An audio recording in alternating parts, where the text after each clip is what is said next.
explicar cómo cargar preguntas en un cuestionario. Ingresamos al cuestionario, vemos que están configuradas, está la descripción del cuestionario y con las configuraciones que establecimos, la cantidad de intentos, cuándo comienza y cuándo finaliza la disponibilidad del cuestionario, cuál es el tiempo determinado para completarlo y cuál es el modo de calificación a partir de los intentos permitidos. Y también se consigna que no se han agregado ninguna pregunta.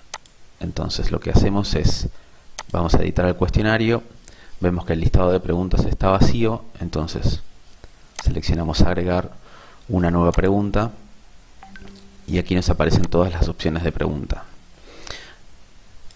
Para empezar podemos utilizar multiple choice, que sería opción múltiple.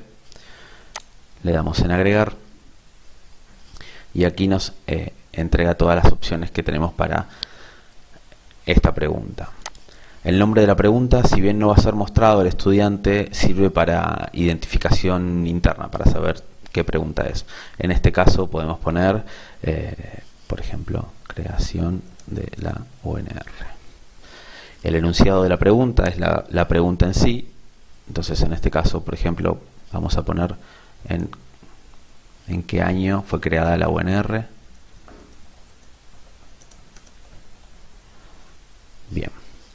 La puntuación por defecto lo dejamos en 1. Y la retroalimentación general es la respuesta que va a tener el estudiante una vez completada la pregunta, independientemente de lo que el estudiante haya respondido.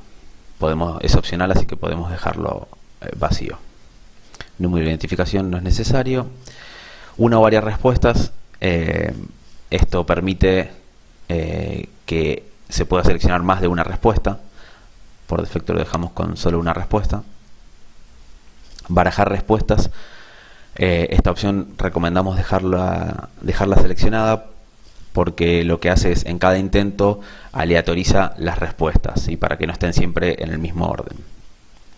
Y numerar las elecciones permite poner un índice a cada respuesta. Por defecto lo dejamos así, con letras minúsculas.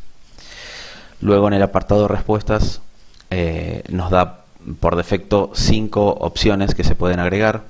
En el caso de que requiramos más opciones, se puede clicar en este botón y se agregan 3 opciones más.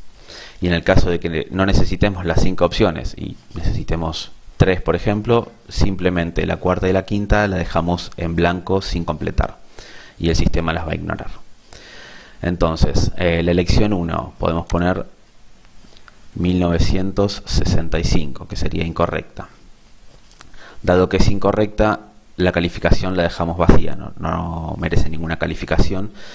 Y la retroalimentación, esta es la retroalimentación específica, es el mensaje que se le va a dar al estudiante si seleccionó esta respuesta. Entonces aquí podemos poner incorrecto.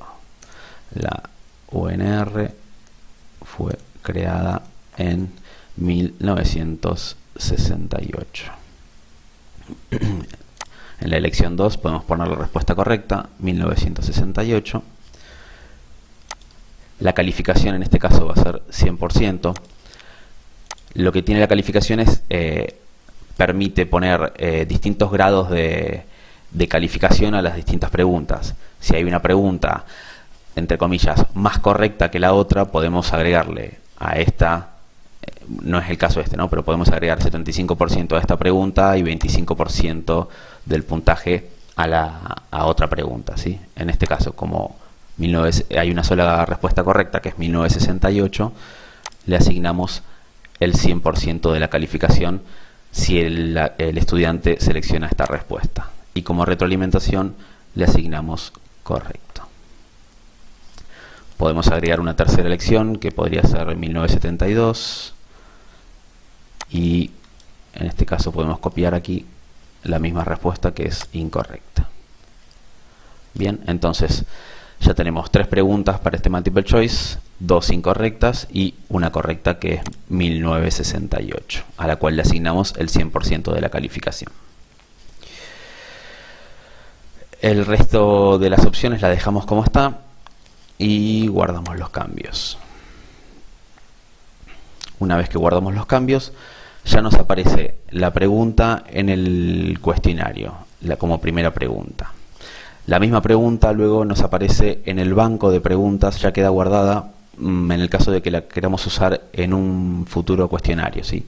Si vamos aquí a la barra lateral, tenemos un apartado que es de administración de cuestionario con accesos directos a varias cuestiones. Una que es esta página, la de editar cuestionario, y luego podemos acceder al banco de preguntas donde van a estar todas las preguntas que ya hayamos cargado previamente. Bien, a continuación vamos a agregar otra pregunta. Vamos a ir al botón de agregar, vamos a agregar una nueva pregunta. Tenemos también la opción del banco de preguntas, que si lo seleccionamos nos van a aparecer todas las preguntas que ya hayamos creado alguna vez. Podemos agregar la que recientemente creamos, simplemente sería seleccionarla y añadir la pregunta. En este caso vamos a agregar una nueva pregunta que va a ser de verdadero o falso, y nos da las opciones de la pregunta.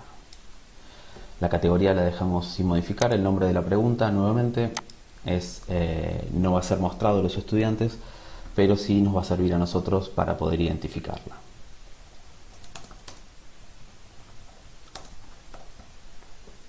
Agregamos el nombre entonces. El enunciado es básicamente la pregunta en sí misma, en este caso va a ser una afirmación.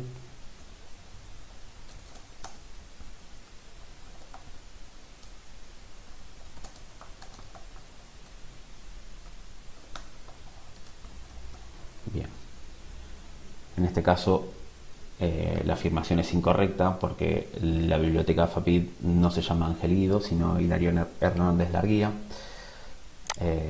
Entonces ponemos ese enunciado, la puntuación por defecto que la dejamos en 1 y la retroalimentación general, que como mencionamos es la retroalimentación que va a recibir el estudiante una vez que completa la pregunta, independientemente de la respuesta que haya seleccionado, ¿sí? Tenemos que consignar cuál es la respuesta correcta, si la respuesta es verdadero o falso. En este caso la respuesta correcta es falso. Y entonces, para la respuesta verdadero, tendríamos que poner la retroalimentación específica. En este caso, incorrecto. La biblioteca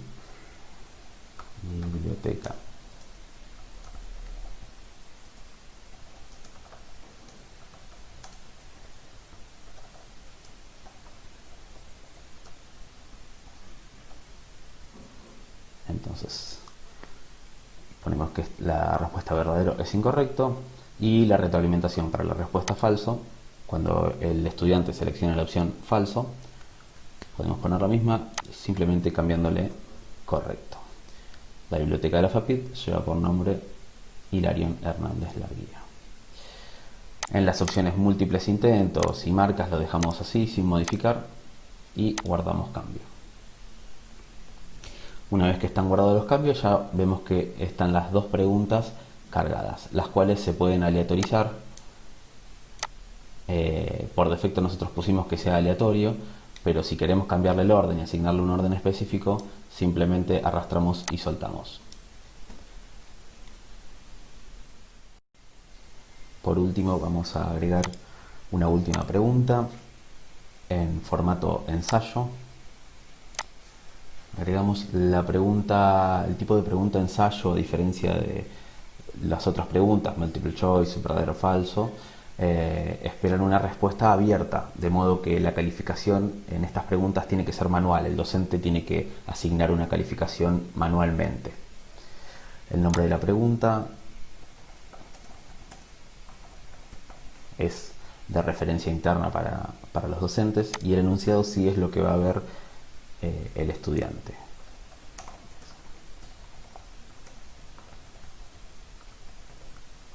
Por ejemplo, ponemos el enunciado de la pregunta, la puntuación por defecto la dejamos en 1 y la retroalimentación general, como ya vimos anteriormente, es opcional, la podemos dejar vacía.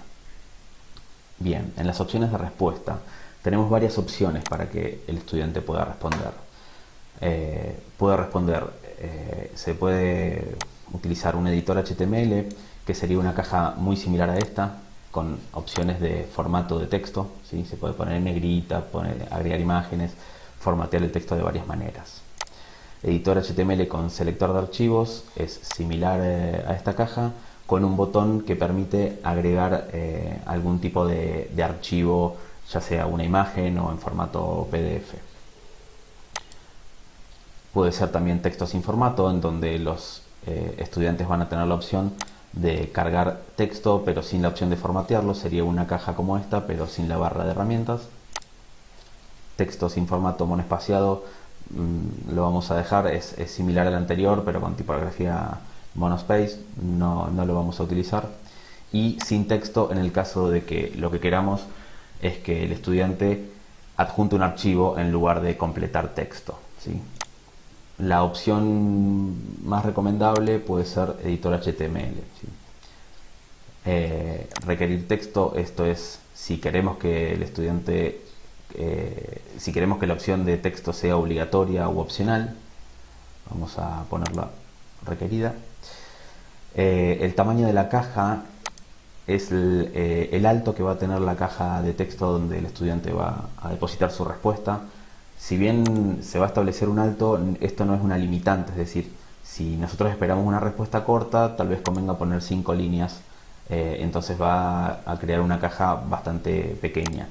Si nosotros esperamos una respuesta larga, tal vez 40 líneas o 30, va a crear una caja más alta. Sin embargo, esto no va a limitar la longitud de la respuesta del estudiante. El estudiante va a poder completar el texto con la cantidad de texto que considere. ¿Cuántos adjuntos podemos permitir? En este caso no vamos a permitir ningún adjunto. Y en el caso de que requiramos, si son opcionales o cuántos serían los obligatorios, ¿sí? Pero como dijimos, no vamos a poner ningún adjunto. Y obviamente, en el caso de requerirlo, podemos seleccionar el formato de los archivos adjuntos permitidos. Bien, en la opción plantilla de respuesta, lo que podemos hacer es otorgar un formato predeterminado que le va a aparecer al estudiante en la caja de respuesta. Por ejemplo, podemos poner introducción, 200 caracteres,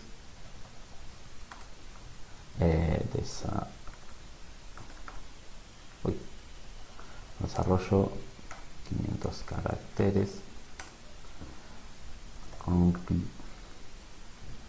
conclusión 300 caracteres. Bien, esto le va a aparecer al estudiante una vez que ingrese, le va a aparecer al estudiante este texto. El estudiante, por supuesto, este texto lo va a poder eliminar, va a poder modificarlo, pero en algunos casos puede ser de utilidad. Vamos a dejarlo vacío por el momento.